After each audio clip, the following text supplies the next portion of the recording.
Kenapa sih kebiasaan baru itu susah banget dibentuk? Pernah nggak lu ngerasa kayak kita tuh udah punya nih niatan untuk bisa hidup lebih baik, punya kebiasaan yang lebih baik, entah itu hidup lebih baik, entah itu kebiasaan-kebiasaan yang lebih baik seperti olahraga ataupun membaca buku dan lain sebagainya. Itu cuma semangat di awalnya aja. Biasanya setelah beberapa hari atau beberapa minggu semangatnya itu hilang dan akhirnya kebiasaan kita balik lagi ke kebiasaan lama atau misalnya kebiasaan untuk begadang. Kita tuh pingin menghilangkan kebiasaan untuk begadang dan mulai hidup lebih sehat, tidur lebih cepat, misalnya jam 10 malam. Kita janji nih, "Oh, oke, malam ini gua harus tidur lebih cepat jam 10 malam." Tapi pada kenyataannya jam 1 malam masih scrolling HP. Gue penasaran nih, kenapa kebiasaan baru itu sangat susah dibentuk dan kebiasaan lama dan cenderung kebiasaan yang buruk itu susah banget dihilangkan. Hai, nama gue Heri. Hari ini kita bahas tentang kenapa kebiasaan baru itu susah banget dibentuk dan gimana sih caranya kita membentuk kebiasaan biar tetap bertahan dan akhirnya menghilangkan kebiasaan buruk kita. Jadi jujur ya, kalau kita punya kebiasaan yang menurut kita kebiasaan itu adalah kebiasaan yang kurang baik, tentu kita pingin dong kebiasaan itu hilang.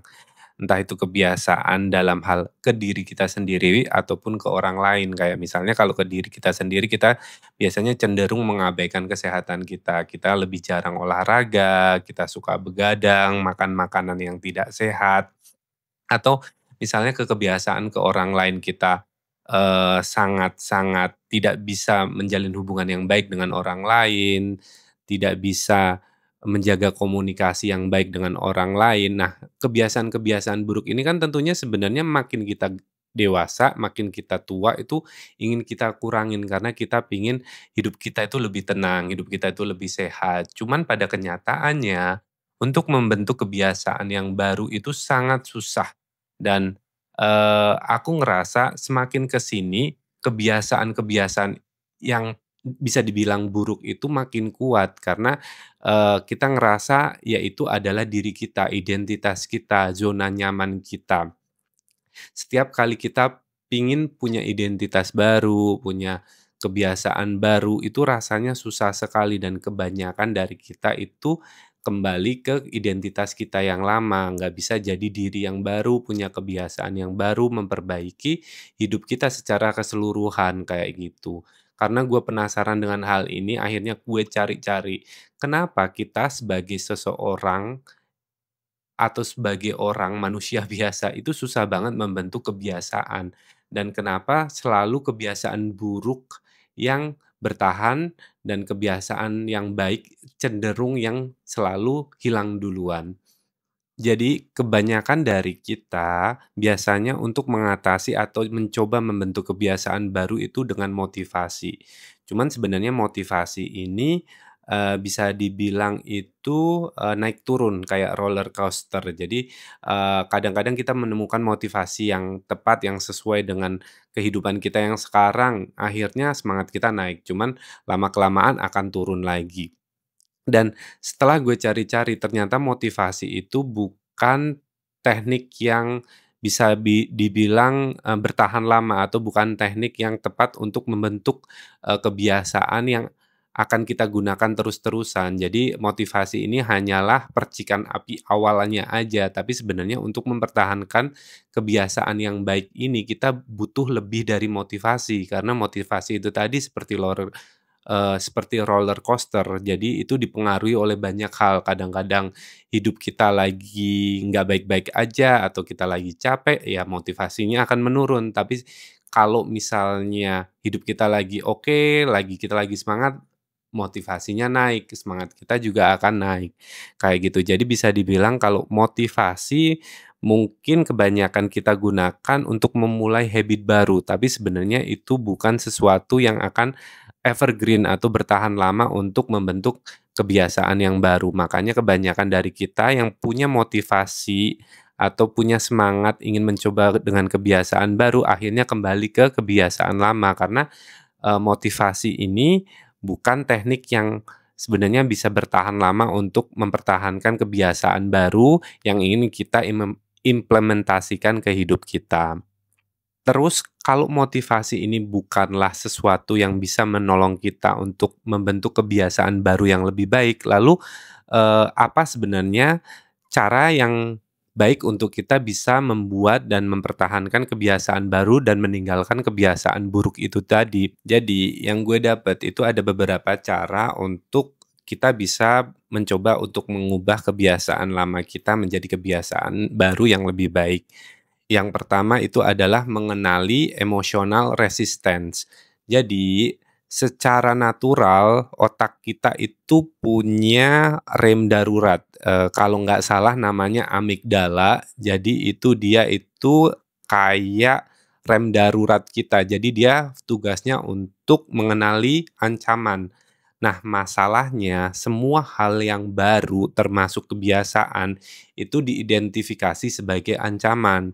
Jadi itu kenapa otak kita itu kalau ada sesuatu hal yang baru atau kebiasaan yang baru yang ingin kita coba, dia itu mencari-cari alasan agar kita tidak melakukannya karena, si amigdala ini tadi mengidentifikasi kebiasaan baru atau kelakuan kita yang baru itu sebagai sesuatu ancaman. Itulah kenapa biasanya nih kayak kita ingin memulai hal yang baru, misalnya kita mau olahraga lebih sering.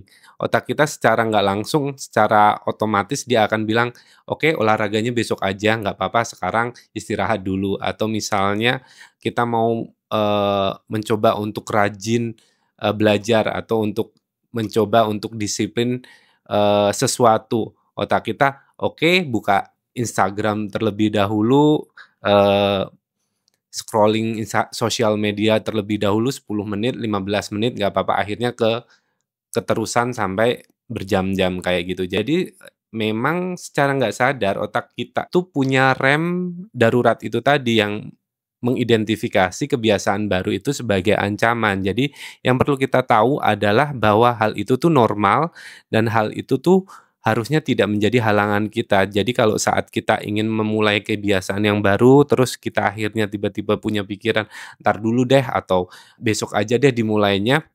Kita harus mengidentifikasi terlebih dahulu kalau hal itu sebenarnya adalah emosional resisten dari otak kita untuk mencoba menghentikan, keinginan kita untuk memulai kebiasaan baru.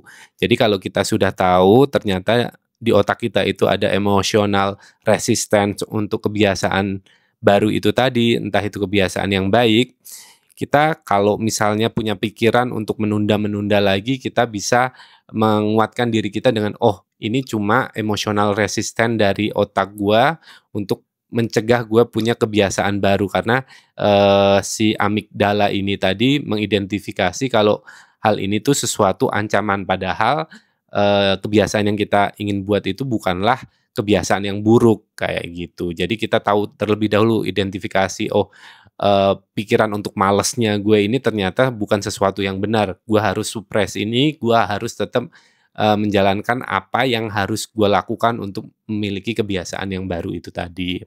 Terus yang kedua itu adalah mengubah habit loop. Jadi perlu kita tahu nih kalau habit, entah itu habit atau kebiasaan baik ataupun buruk, itu punya proses, punya bisa dibilang langkahnya. Jadi mulai dari cue itu adalah pemicunya, kemudian nanti akhirnya rutin dan akhirnya reward. Jadi, 3 proses habit atau kebiasaan itu yang mempengaruhi kita stick sama kebiasaan itu atau tidak. Jadi contohnya gini deh, kalau kebiasaan buruk kita yang susah kita hilangkan itu punya 3 proses ini juga. Misalnya cue-nya itu pemicunya, habit kita misalnya begadang. Cue-nya itu biasanya adalah HP kita dekat dengan kita. Misalnya kita mau tidur, kita sudah di tempat tidur, tapi ternyata HP kita itu ada di atas tempat tidur juga. Jadi itu adalah pemicunya atau cue-nya.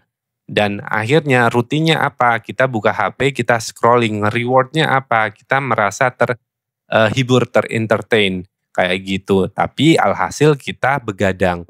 Jadi habit buruk itu juga punya proses dari pemicunya, kemudian aksinya itu tadi apa, dan akhirnya akhirnya mendapatkan reward-nya itu tadi, itu apa.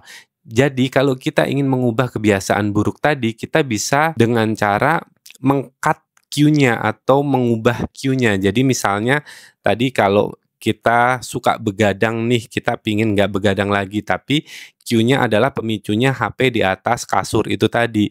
Itu adalah pemicunya. Jadi caranya supaya kita nggak begadang lagi, HP-nya itu tadi kita masukkan lemari atau kita taruh di ruangan yang berbeda.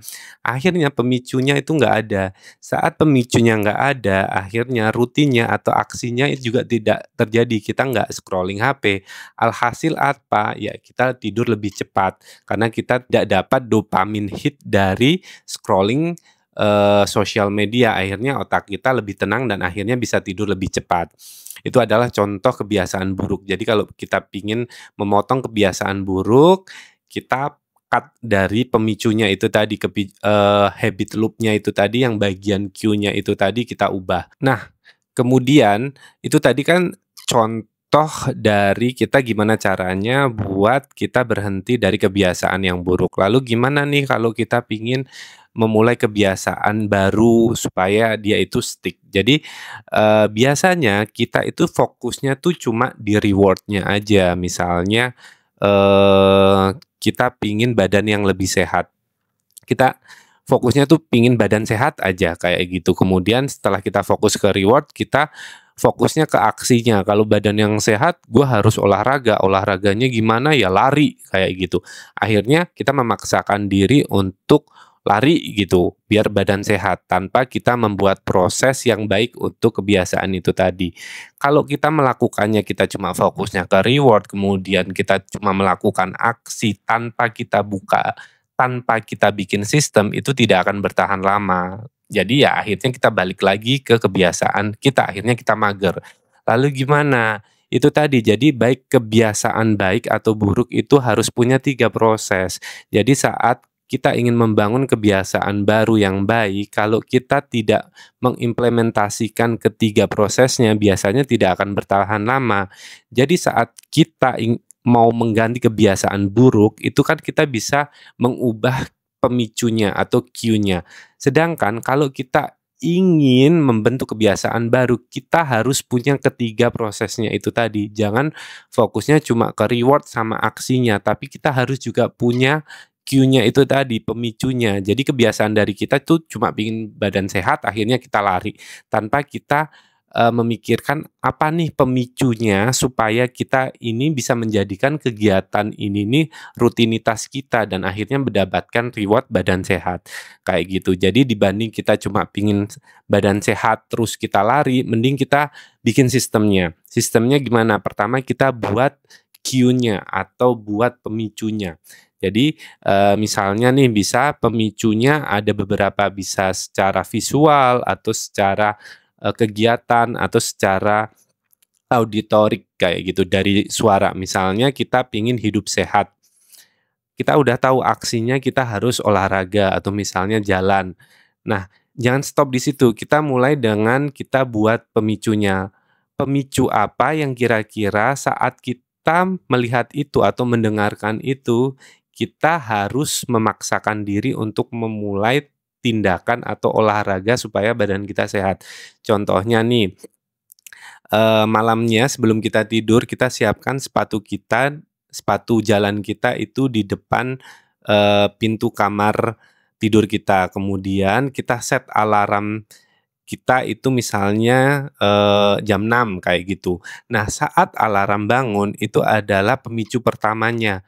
Jadi saat alarm bangun, kita paksakan diri untuk bangun, itu adalah pemicu pertama, untuk habit loop yang ingin kita buka. Kemudian saat kita bangun, kita siap-siap, kita melihat sepatu, olahraga kita itu sudah disiapkan di depan pintu kamar kita, itu adalah pemicu kedua. Jadi dari pemicu pendengaran, kemudian ada pemicu visual, kita udah dapat 2 pemicu. Dengan begitu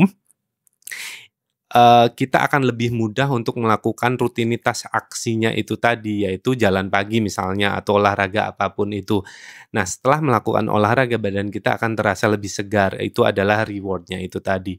Jadi, kalau kita lakukan ketiga proses ini terus-menerus, beberapa hari aja itu akan mulai membiasakan otak kita bahwa itu tuh rutinitas yang memang kita bisa pertahankan karena itu punya proses yang jelas mulai dari, alarm, kita bangun, siap-siap, sepatunya sudah siap, kita jalan pagi, segar, kayak gitu. Jadi habit loop-nya itu sudah terbentuk dibanding kita pingin sehat, kita pingin olahraga, kita pingin aja tapi kita tidak bikin pemicunya, kita cuma lakukan misalnya jalan pagi atau olahraga sesempatnya, itu tidak akan menjadi, kebiasaan yang akan bertahan lama. Tapi saat kita bikin prosesnya, mulai dari pemicunya itu apa, kemudian aksinya apa, kemudian kita merasakan reward-nya, itu akan lebih stick lebih lama dan biasanya akan bisa jadi kebiasaan baru yang bisa bertahan, kayak gitu. Jadi jangan cuma pingin reward-nya, sedangkan aksinya itu misalnya mut-mutan atau sesempatnya, tapi dibikin sistemnya dari mulai, pemicunya, mulai dari aksinya, kemudian dapat reward-nya, itu biasanya akan lebih, bertahan lama. Terus yang ketiga, itu adalah mulai dari micro habit dan mengubah identitas. Jadi kita udah tahu nih kalau ternyata otak kita itu punya emotional resistance. Kita udah tahu kalau, pemikiran untuk nanti-nanti dulu itu adalah, eee, sesuatu ilusi doang gitu, kayak kita cuma ingin nggak mau keluar dari zona nyaman. Setelah itu kita sudah tahu juga kalau habit itu ternyata butuh 3 proses, yaitu pemicu, kemudian, aksinya apa atau rutinnya apa, baru dapat reward-nya. Kita udah tahu itu semua. Cuman ada beberapa orang yang tetap akhirnya balik lagi ke kebiasaan lama, kayak gitu. Ada beberapa dari kita yang akhirnya walaupun sudah tahu semuanya itu tidak bisa mempertahankan kebiasaan baru yang ingin kita pertahankan. Nah, kalau hal ini terjadi itu biasanya permasalahannya itu adalah pada kemauan kita atau pada aksi kita. Jadi biasanya orang-orang yang sudah tahu nih kalau kita punya resisten, punya proses, tapi akhirnya tidak stick itu biasanya adalah orang-orang yang biasanya menggebu-gebu.